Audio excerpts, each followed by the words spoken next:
What is good, YouTube? Quinn Wade Basketball Analysis coming to y'all with that instant analysis on the Boston Celtics beating the New York Knicks. Y'all know I'm a Celtics fan. I'm happy we got this W.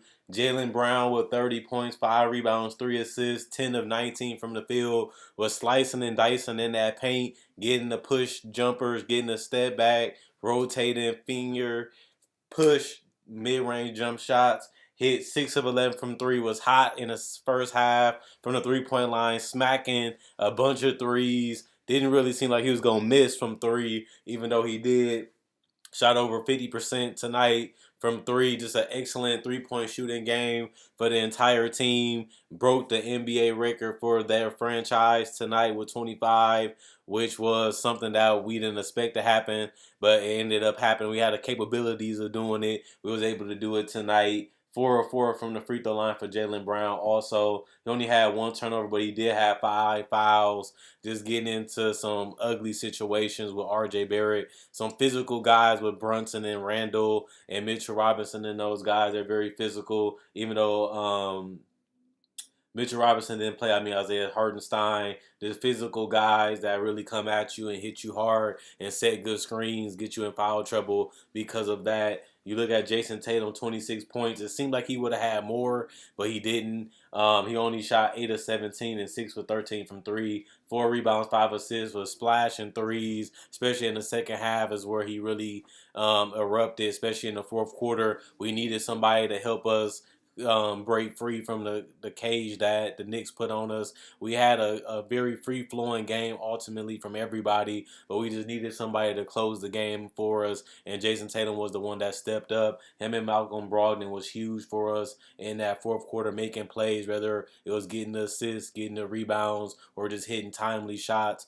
that helped us close the game. He also had 4 of 4 from the free throw line. He also got 2 blocks and 1 steal, some nasty blocks from the entire game. Tatum had some pretty cool ones too, honestly.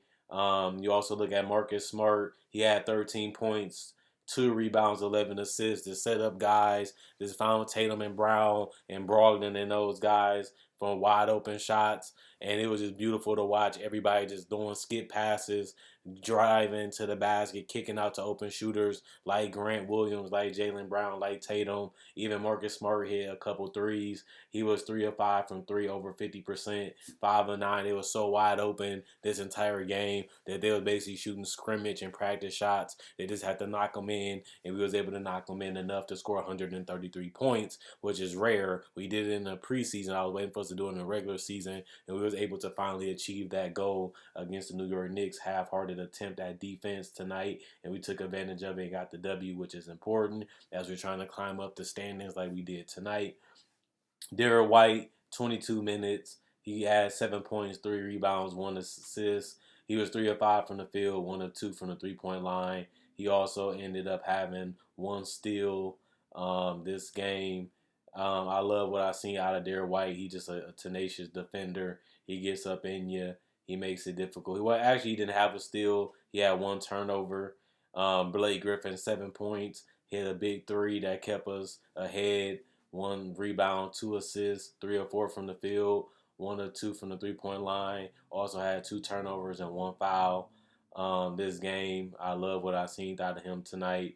Blake Griffin just gave us what Al Horford would give us, just less defensive capabilities, but he still fills in that stretch four that's very quick, that's switchable, and that can hit mid-range perimeter shots and make layups, and he did that tonight, and that was important to us, having space and having guys that can get open, like Malcolm Brogdon, who had driving lanes, he had floater range, had assists that led him to 5, and he also grabbed 5 crucial rebounds to me. 5 of 14 from the field, 2 of 5 from 3, 2 of 2 from the free throw line. He also had 2 key steals that mattered to me in this game. Grant Williams hit some big threes, 2 of 4 from 3, 1 to seal the game, and the fourth quarter, and 1 to keep us ahead. 12 points, 4 rebounds, 1 assist, 4 of 7 from the field, 2 steals, 2 turnovers. for him. Sam Hauser was huge in the first half, hitting a bunch of threes in the first and second quarter. That really helped us establish a identity of how we wanted to attack this team. We wanted to drive and kick and finish with layups and mid-range shots. Marcus Smart, Grant Williams, and them was able to post and get decent mid-range jumpers or floaters or push shots in the paint. And if we didn't get that, we just kicked it out to the shooters. Sam really did a fantastic job, 5 of 8 from the three-point line, 17 points, 3 rebounds, 2 assists. He also had 2 personal fouls, but it didn't really matter much because he was done after the game, and the game was pretty much over because Noah Vonleh came in, made some turnovers in the fourth quarter that he played in a while, and then he hit some shots after that, hit a three that really sealed the game for us. He also had 7 rebounds and 7 points. Also, he had 1 turnover, like I said, where he tried to do a little bit too much, and he also had 1 shot that was way off, and then he ended up following that up with another bad brick. Then he was able to clean it up after that. You wish you would have seen a little bit more Sam Hauser or Luke Cornett in that situation, but it wasn't time to panic. We was able to close it because of Tatum. For the Knicks, 29 points for Julius Randle, 9 rebounds, 2 assists, 10 to 19 from the field. Rivals, Jaylen Brown, he just scored less points because of the free throw line. 6 of 6, 3 of 7 from the 3-point line. 3 turnovers. Isaiah Hartenstein, double-double for him. 10 points, 14 rebounds, 1 assist, 5 of 5 from the field, 1 block. Cam Reddish, 4 points, 2 rebounds, 2 assists, no show for him offensively. 1 of 5. 1 of 6 from the field, 1 of 2 from the 3-point line, 1 of 1 from the free throw line, 1 block, 1 steal, 1 turnover. His defense was solid. He got up in guys. He looked for steals. He made people over dribble and overthink, but just couldn't get the ball to fall. But they had Big Barrett out there getting 27 points, 4 rebounds, 4 assists, 9 of 15 from the field, 3 of 5 from the 3-point line, 6 of 6 from the free throw line, 1 block. He actually had 6 turnovers tonight, just because Jaylen Brown, Marcus Smart, and guys like Malcolm Brogdon just made him over dribble and try to force it a little bit too much with travels and offensive fouls. Same with Julius Randle. They just couldn't get a rhythm, just couldn't get the paint open enough for them to be able to penetrate. Julius Randle also had 3 turnovers. And Jalen Brunson, another big game for their big three. He also had 22 points and 10 assists, 3 rebounds, 10 of 17 from the field, 0 of 2 from 3, 2 of 2 from the free throw line. He only had 0 turnovers, but he had 1 personal foul,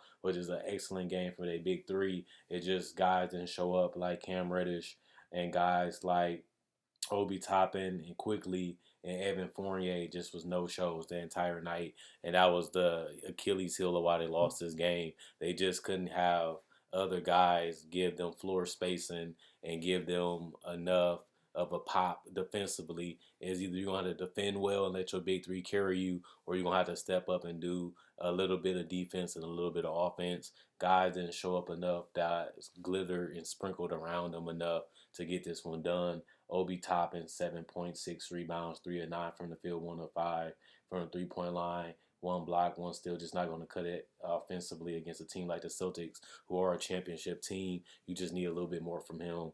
Derrick Rose did a good job to me. 10 points, 3 rebounds, 1 assist, 4 of 10, 2 of 3, 2 big threes to keep them in the game when they was trailing basically the entire game. 1 steal.